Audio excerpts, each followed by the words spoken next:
打呼噜啊，你们真以为这是睡得香的表现？错了，大错特错。我跟你们说，打呼噜这事儿，在中医看来那就是病，而且还是个不小的病。为啥这么说？你想想看，正常人睡觉，那气息应该是悠长平和的，就像春风拂面一样自然。可你要是打呼噜，那就说明你的气道不顺了，气机运行出了问题。现在好多人都不把打呼噜当回事，觉得这就是睡得熟，甚至还有人羡慕呢。我告诉你们，这就是现代人对健康的误解。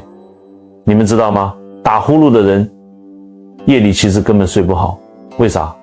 因为他们的气道一直在挣扎，一直在努力让气通过那个狭窄的通道，就像一根水管，本来应该是畅通的，结果中间堵了一段，水流过的时候就会发出声音，还得费更大的劲才能通过。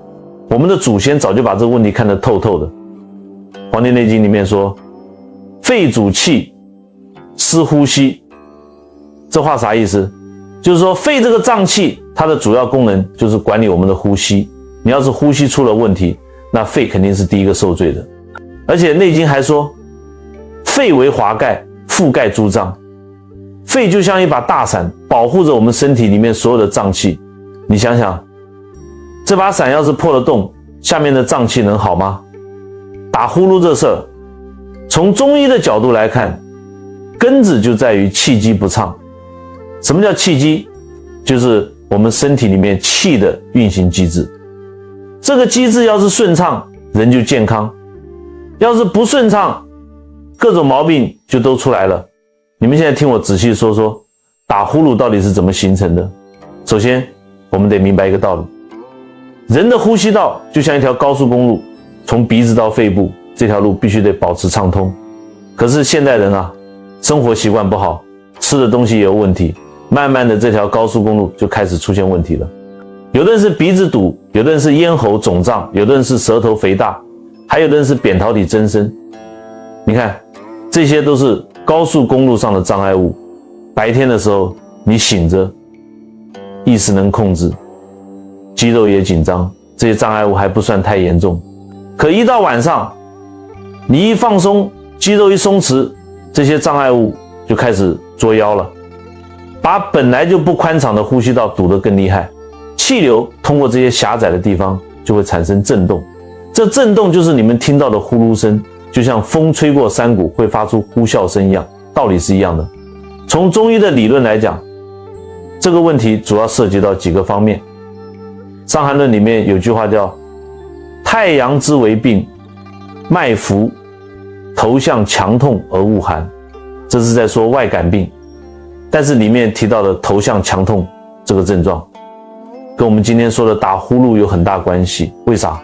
因为头颈部的经络不通，气血运行不畅，就会导致局部的肌肉紧张，组织肿胀。我们的脖子这一带有好几条重要的经络通过，手太阳小肠经、足太阳膀胱经、足阳明胃经。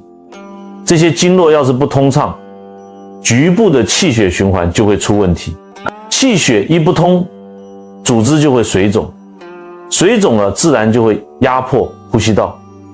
这就是为什么很多打呼噜的人脖子都比较粗，下颌也比较肥厚的原因。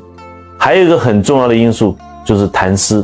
本草纲目里面记载了很多化痰的药物。为啥要化痰？因为痰这个东西在中医看来是个坏家伙，它到哪儿毒哪儿。现代人吃得太好，又不爱运动，脾胃功能又弱，就容易生痰。这些痰湿啊，它不光会堵在肺里，还会堵在经络里，堵在呼吸道周围的组织里。你们知道脾的功能吗？《黄帝内经》说，脾为生痰之源，肺为助痰之器。脾要是运化不好，就会生痰；肺要是肃降不好，痰就排不出去。